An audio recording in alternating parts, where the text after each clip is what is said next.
जय शनिदेव जय श्री राम भाइयों। आज का जो हमारा विषय है सफ़ेद मिट्टी का पहाड़, उसमें था बंजर का गुप्तधन। इसके बारे में आज हम चर्चा करने वाले हैं, विश्लेषण करने वाले हैं। अगर आपने चैनल को सब्सक्राइब नहीं किया, फॉलो नहीं किया, तो सबसे पहले चैनल को सब्सक्राइब करिए, फॉलो करिए, लाइक करिए, शेयर करिए। तो देखिए भाइयों, हम आपको हमेशा जो तंत्र मंत्र की जो बातें हैं उसमें आपको सही जानकारी देने की कोशिश करते हैं। जो हमारे दादा गुरु थे, सबसे बड़े विद्वान तांत्रिक पंडित थे, उनके पास में इंद्रजाल विद्या, नारायणी विद्या, अगर विद्या भी थी। और हमारे खानदान में कम से कम 5 पीढ़ियों से जो 3 विद्या वो चलती आ रही है।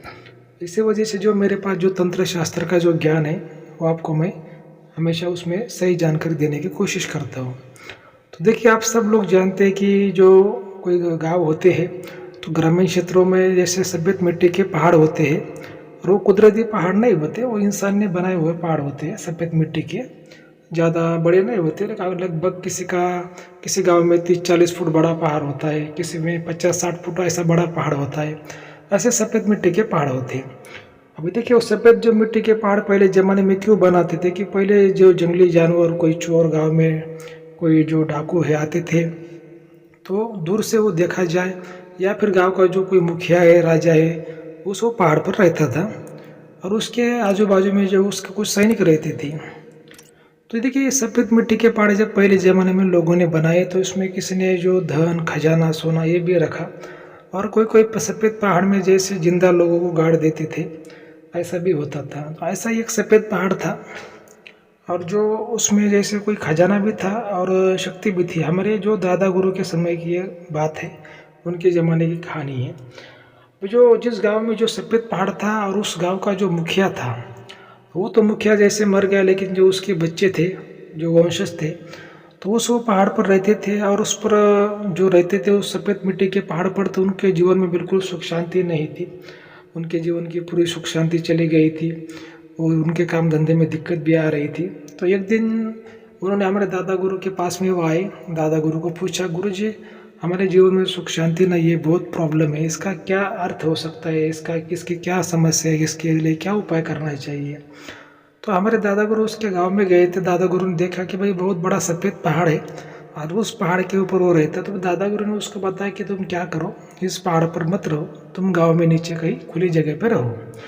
इस पहाड़ में पहले ज़माने में कोई खजाना भी रखा है, और कोई शैतानी आत्माएं भी है, कोई तंत्र मंत्र क्रिया भी है, और इसमें बहुत से जिंदा लोग गाड़ दिए हैं पहले ज़माने में। इसी वजह से जो ये सफ़ेद पहाड़ है श्रापित हो गया। तुम इसके ऊपर बाल बच्चों को लेकर मत रहो, इसके ऊपर का जो तुम्हारा घर है उसको छोड़ के पहाड़ के नीचे कहीं गांव में रहो। तो देखिए, फिर ऐसा हो गया कि उसने सफ़ेद पहाड़ जब छोड़ दिया तो सच में उसका जो नीचे रहने लगा, तो उसके कारोबार में भी बढ़त होने लगी। उसका कारोबार, उसकी खेती बाड़ी में फसल उसको ज़्यादा अच्छी आने लगी, मतलब आमिर होना उसको चालू हो गया। तो फिर वो उसका दादा गुरु पर हमारे बहुत भरोसा बैठ गया। फिर दादा गुरु के पास में फिर 2-3 साल बाद आया। दादा गुरु का बोला, गुरु जी जैसे आपने कहा था मैंने वैसा किया, और बिल्कुल मेरा अच्छा होना शुरू हो गया। और लेकिन आपने एक बात भी बताई थी कि वो सफ़ेद पहाड़ के अंदर कोई जिंदा इंसान गाड़ दिए थे, और कुछ सोना भी था, खजाना भी था, तंत्र मंत्र क्रिया भी थी। तो क्या हमें वो खजाना मिलेगा क्या? तो दादा गुरु ने कहा, अभी देखो, खजाना तो मिलेगा तो ये बात बिल्कुल सही, लेकिन वो जो पहाड़ है तुम्हारा सफ़ेद मिट्टी का, बिल्कुल गाँव के बीच है, और बहुत अंदर खजाना है। अगर उसको कोई खोद कर निकाला जाए तो पूरे गांव को पता चलेगा, और वो खजाना तो जो गवर्नमेंट है वो लेके चली जाएगी, तुम्हारा उसमें कुछ फायदा नहीं होगा। तो और जो तंत्र मंत्र जो शक्तियाँ है, खजाना तो ऐसे चला जाएगा, और तंत्र मंत्र की शक्तियाँ फिर तुमको नुकसान देगी, तुम्हारे बाल बच्चों को नुकसान देगी। तो इसी वजह से क्या करो, उसकी जो लालच है छोड़ दो। अभी तुम्हारा अच्छा जो चल रहा है, खेती बाड़ी सब कुछ अच्छा हो रहा है, तो उसकी लालच छोड़ दो, जाने दो, जो चल रहा है वो अच्छा चल रहा है। लेकिन देखिए, लालच बहुत बुरी बात होती है। किसी भी इंसान को अगर सामने कुछ बड़ा कुछ बात दिख जाए, तो उसके दिल में जब लालच आती है, स्वार्थ आता है, तो उसके दिमाग से वो बात बिल्कुल जाती नहीं। तो फिर भी वो सोचता रहा, जो सफ़ेद पहाड़ का जो मालिक था वो सोचता रहा।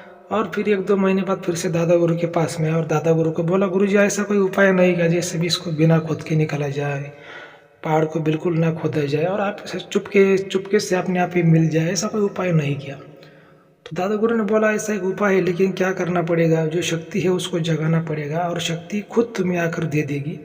लेकिन इसके लिए क्या है कि तुम्हें शक्ति का सामना करना पड़ेगा। ठीक है, जब तुम शक्ति का सामना करोगे तभी तुमको शक्ति दे पाएगी।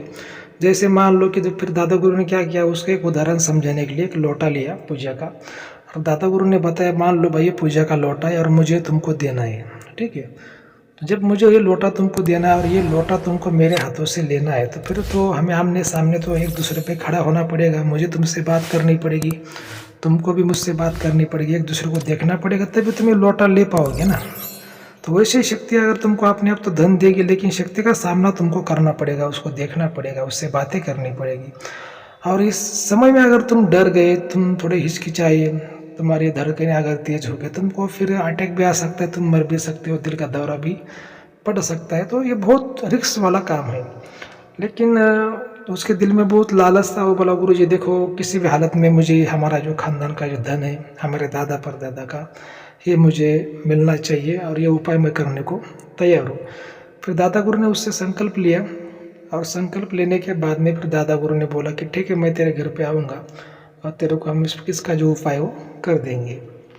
अभी उसके कुछ दिनों के बाद जो हमारे दादा गुरु थे उसके घर गए, और उसके वो जो उसने तो पहाड़ तो छोड़ दिया था, पहाड़ के नीचे वो रहना उसने चालू कर दिया था। फिर वो पहाड़ के पास में दादा गुरु और जो पहाड़ का जो मालिक था, जो वंशज था, ये दोनों गए।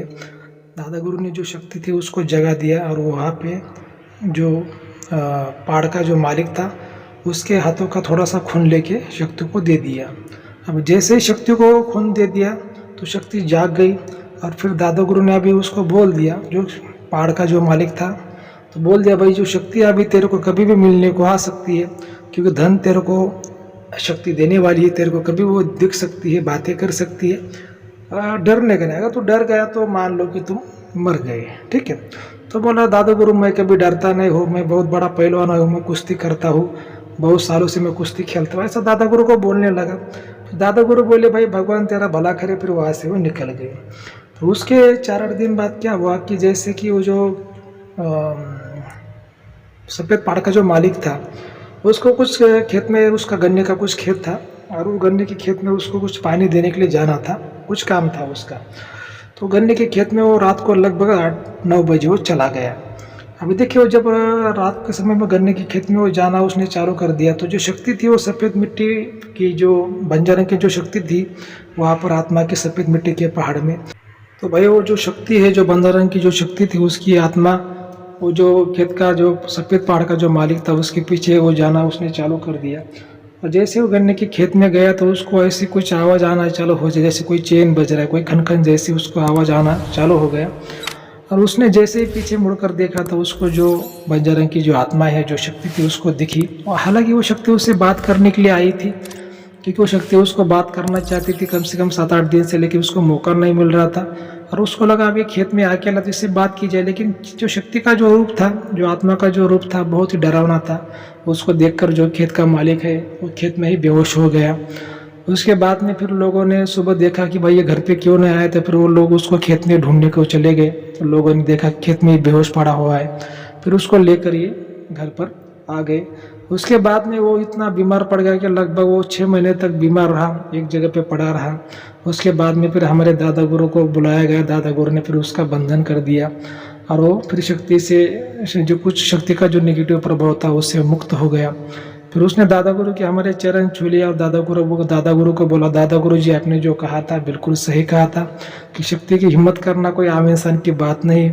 भले ही मैं पहलवान हूँ, भले ही मैं कुश्ती करता हूँ, लेकिन मैं इंसानों से कुश्ती करता हूँ, लेकिन आत्मा से, शैतान से, शक्ति से कोई कुश्ती नहीं कर सकता, और इतनी आम इंसान की हिम्मत नहीं होती। आपने जो बोला था बिल्कुल सही बोला था।